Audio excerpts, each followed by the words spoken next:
warahmatullahi wabarakatuh. Waalaikumsalam warahmatullahi wabarakatuh. Selamat sore, salam sejahtera untuk kita semua. Tapi pun, Ya pun. bagaimana kawan-kawan, masih semangat kita belajar? Masih. Baik, terima kasih. Baik, di sini saya kenalkan diri saya. Nama saya I Yomanjana. Saya bagian dari trainer Inwokna Lampung. Saya akan berbagi pengalaman dengan teman-teman, di mana kita akan dalam 10 menit ke depan kita akan biar fokus dalam menerima share pengalaman ini. Baik, next. Nah, Bapak Ibu, terkait dengan aspek legal dalam praktek keperawatan, penting kita ketahui dan supaya kita paham, yaitu kita mampu memahami konsep dari aspek legal dalam praktek keperawatan luka. Kemudian kita diharapkan mampu mengidentifikasi aspek hukum dalam keperawatan, kemudian mengenali fungsi hukum itu sendiri dalam keperawatan, mengenali jenis-jenis hukum dalam praktek keperawatan, mengidentifikasi tentang kelalaian, malpraktek, dan terakhir mengenali aspek hukum dalam praktek keperawatan. Nah, jadi tujuan khusus itu yang harus kita masing-masing paham. Next. Baik, legal. Bapak Ibu pasti tahu dan sering mendengar legal, bahkan ilegal. Nah, legal dalam bahasa sehari-hari kita, resmi, dia tidak legal, dia legal, dia tidak resmi, yang dia resmi atau sah gitu ya. Baik, di sini dalam kamus bahasa Indonesia, legal ialah sesuatu yang dianggap sah oleh hukum dan undang-undang. Itu sesuai dengan kamus besar bahasa Indonesia. Kemudian aspek legal yang sering pula disebut dasar hukum praktek keperawatan, mengacu pada hukum nasional yang berlaku di negara kita, negara Indonesia. Selanjutnya, hukum tersebut bermaksud melindungi hak publik, misalnya Undang-Undang Keperawatan bermaksud melindungi hak publik dan melindungi hak perawat dalam memberikan asuhan keperawatan. Nah, jadi kita akan paham mana yang legal, mana yang ilegal dipandang dari aspek hukumnya. Next. Nah, ini aspek legal dalam keperawatan, dasarnya, dasar hukumnya. Kita bisa lihat bersama, ada Undang-Undang Nomor 23 Tahun 92 tentang kesehatan. Kemudian Undang-Undang Nomor 29 tentang praktek kedokteran, Undang-Undang Nomor 38 Tahun 2014 tentang keperawatan, Keputusan Menteri Kesehatan RI Nomor 1239 garing Menkes garing SK garing 11 garing 21 tentang registrasi praktek perawat. Kemudian Kemenkes Nomor 128 Tahun 2004 tentang kebijakan dasar puskesmas. Kemudian Kemenkes Nomor 279 Tahun 2006 tentang pedoman penyelenggaraan puskesmas.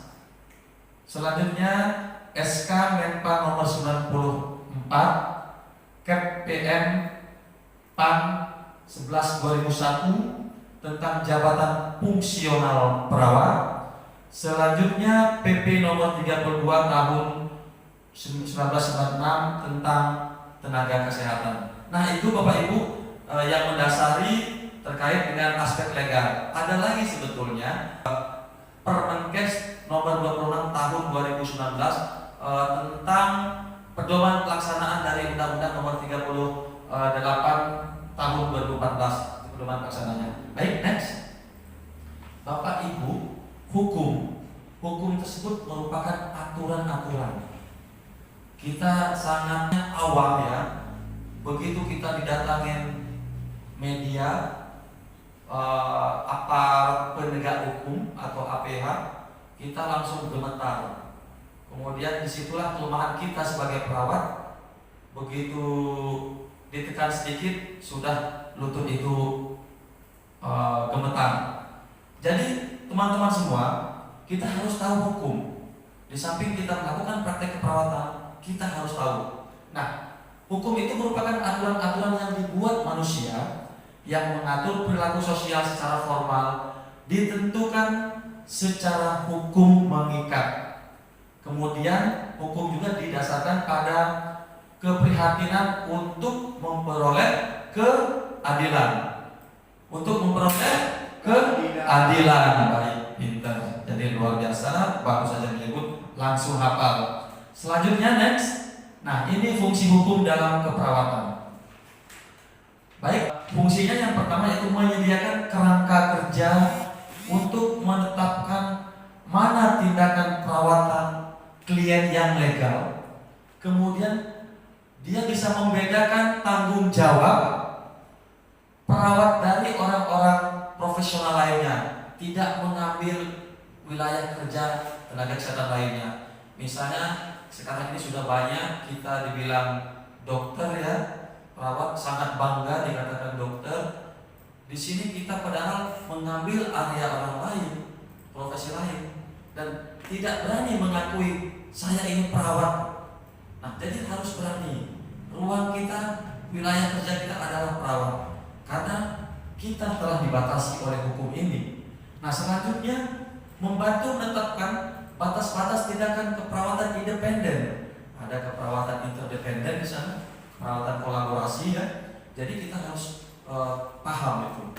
Selanjutnya bisa membantu dalam mempertahankan SDR, praktik keperawatan dengan membuat perawat bertanggung jawab di bawah hukum. Baik.